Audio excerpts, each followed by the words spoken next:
سلام بنات، كي عاملين؟ لاباس بخير؟ كنتمنى من الله يلقاكم هذا الفيديو نتوما كاملين بصحه جيده واحسن الاحوال يا رب العالمين. ومرحبا بكم معايا من جديد على قناتي وقناتكم مطبخ ايناس. فيديو جديد، نهار جديد وفطور جديد، من عشاء وسحور، شهيوات في متناول الجميع، سهله كل بساطه وبنه، سريعه التحضير، لتهنك من الوقوف في الكوزينه الوقت طويل. تحليه المول العجيب بحجم عائلي، عصير لافوكا منعش باش يبرد عطش الصيام، سيجار بالخضر، طاجين الكبدة وبسبوسة بالكريمة.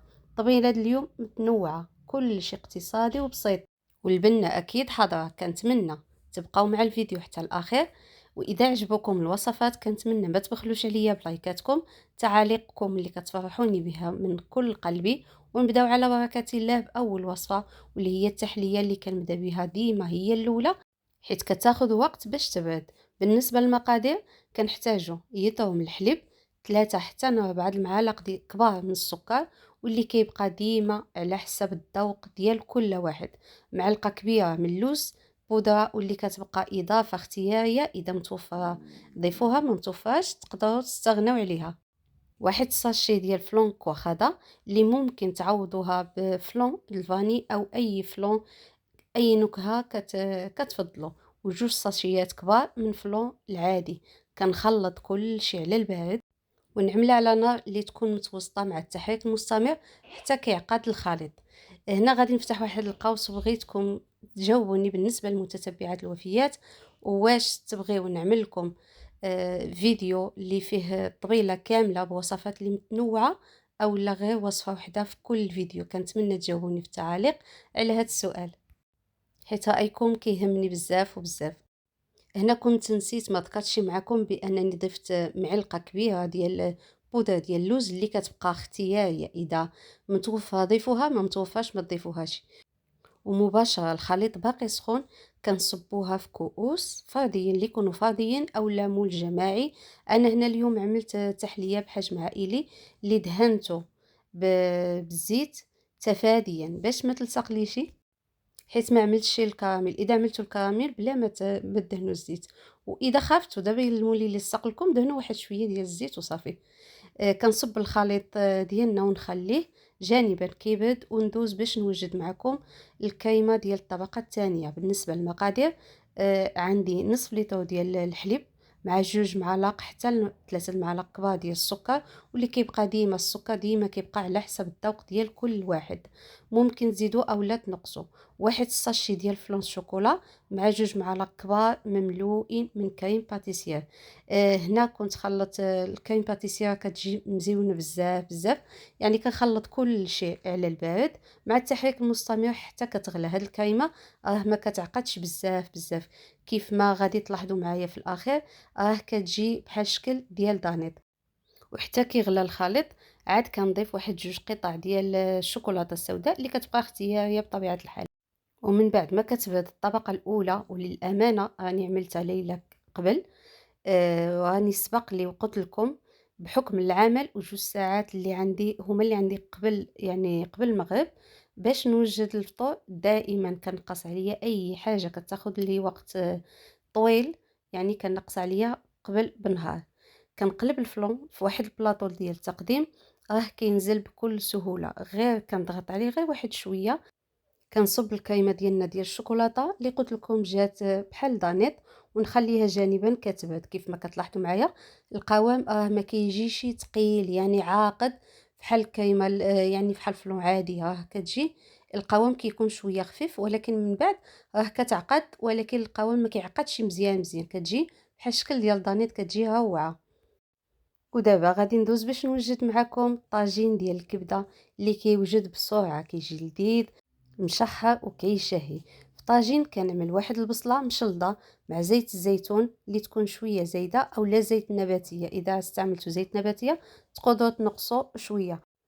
كنخليها كتشحر مزيان حتى كتنزل وكتحمر، عاد كنضيف الكبده اللي مخلطه مع الكلاوي القالب، وكنضيف من بعد التوابل اللي كتبقى ديما على حسب الكميه ديال الكبده اللي عملتو.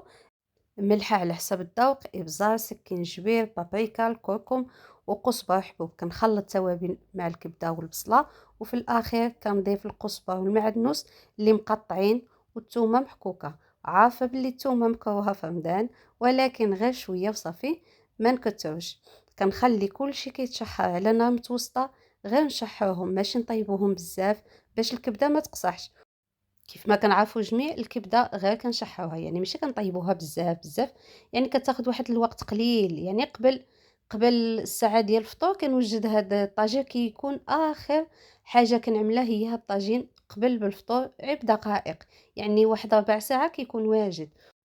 وهذا هو الطاجين من بعد ما وجد كيجي روعة مشحر. بالنسبة للزيت راه زيت زيتون ما تخافوش منه، إذا استعملتوا زيت الزيتون نقصوا شوية. ودابا غادي ندوز على بركة الله باش نوجد معكم بسبوسة اللي كتجيب الكريمة، كتجي خطيرة مزيونة بزاف معلكة. وبالنسبة للحلاوة كتجي متعادلة، ماشي حلوة وماشي يعني ناقصة حلاوة. بالنسبة للمقادير، عندي 2 بيضات بحجم كبير أولا 3 البيضات اللي يكونوا صغار، كاس ديال السكر. كنخلط السكر مع البيض مزيان مزيان حتى كيذوب السكر، وكنضيف قبصة ديال الملح لتصحيح الذوق، ومعلقة صغيرة من مبشور البرتقال اللي كان سبق لي واحتفظت به ملي وجدت معكم المركزات. ومن بين المركزات كان مركز البرتقال. كتكون واحد الإضافة اللي مزيونة بزاف كتعطي للبسبوسة. تقدروا تستعملوا حتى ديال المبشور ديال الحامض. ضفت معلقة كبيرة من الكوكو، إذا متوفر بطبيعة الحال كاس غير مملوء، يعني كاس إلا ربع، يعني ما عمرش بزاف من الزيت. نخلط مزيان مزيان بالطراب اليدوي أو الطراب الكهربائي. ومن بعد كنضيف علبة ديال الياغورت طبيعي وكاس ديال الحليب، كنخلط مزيان مزيان.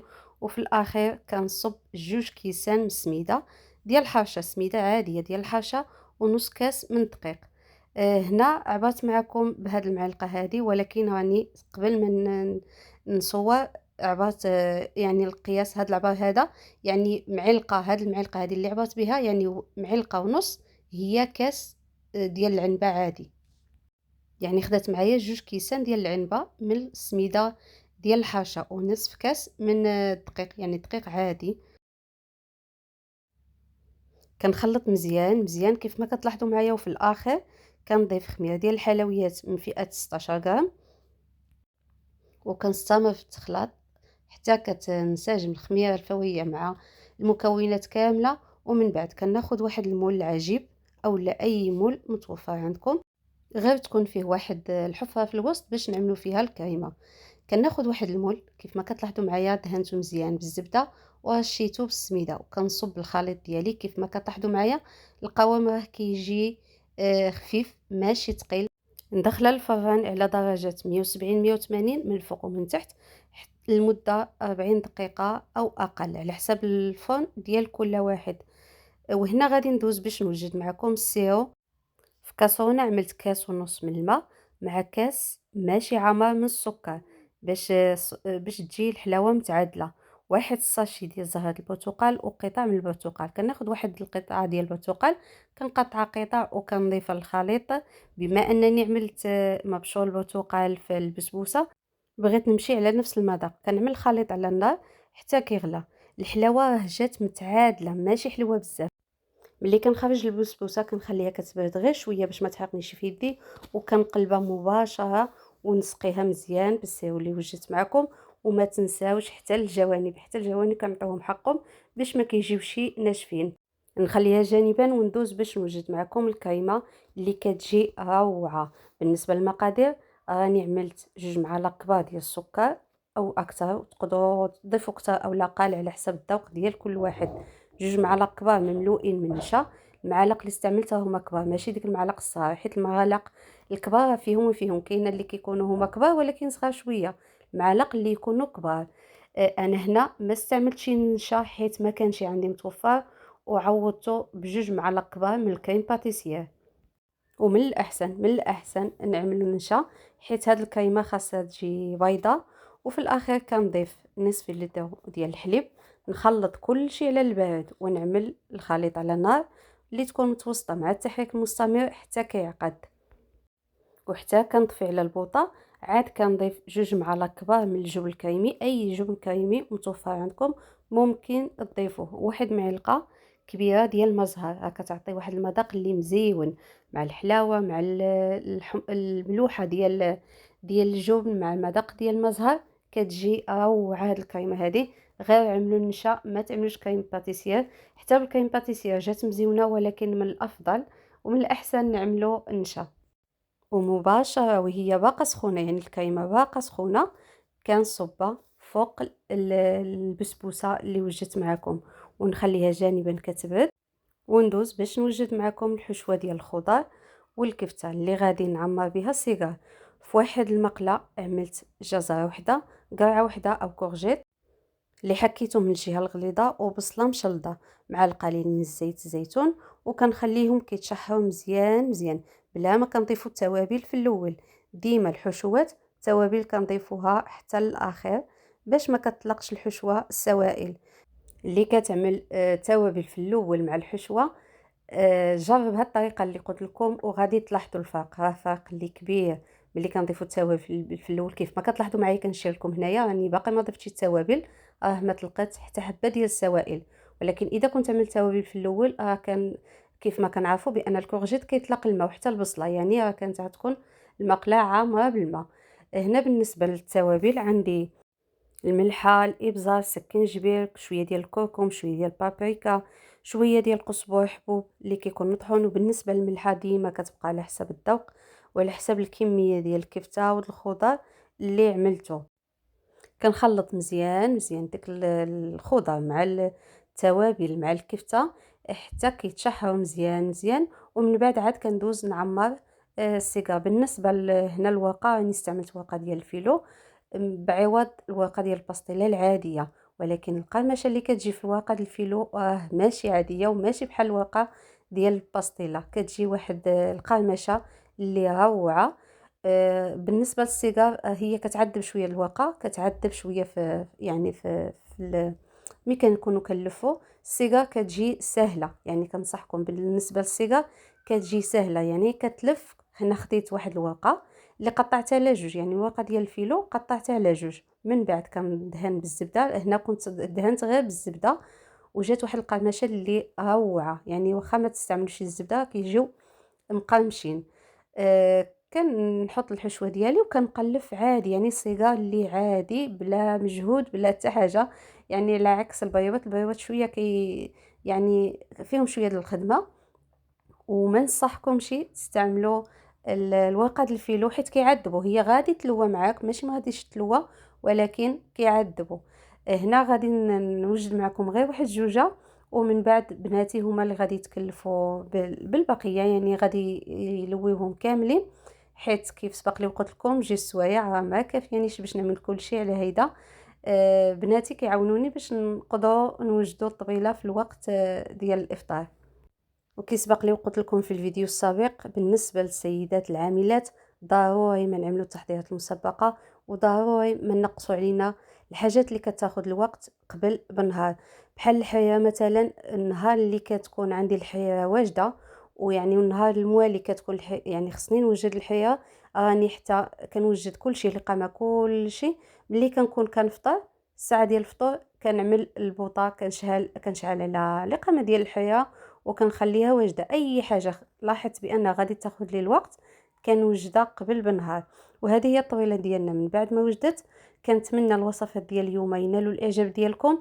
الحياه كان سبق لي وسولتني واحد الاخت واحد المتتبعه قالت لي اختي واش الحياه ما كتعملش فيها بابريكا يعني تحميره؟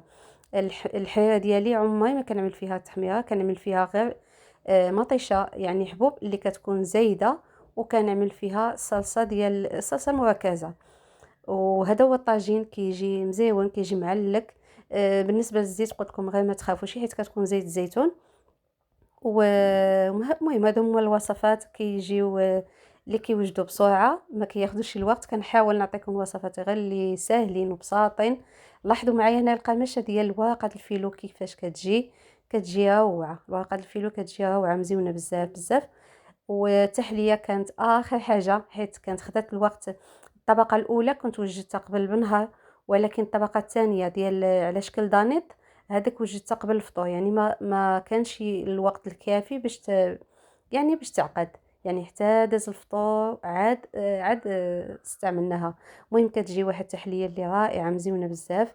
كنتمنى تجاوبوني على السؤال اللي طرحت عليكم، واش نوجد لكم وصفات ديال الطبيله كامله او لا غير وصفه وحده في كل فيديو. اللهم اديمها نعمه واحفظها من الزوال. كنتمنى الوصفات ينالوا الاعجاب ديالكم. اذا عجبكم ما تبخلوش عليا بلايك واشتراك اذا كنتوا اول مره كتصادفوا القناه.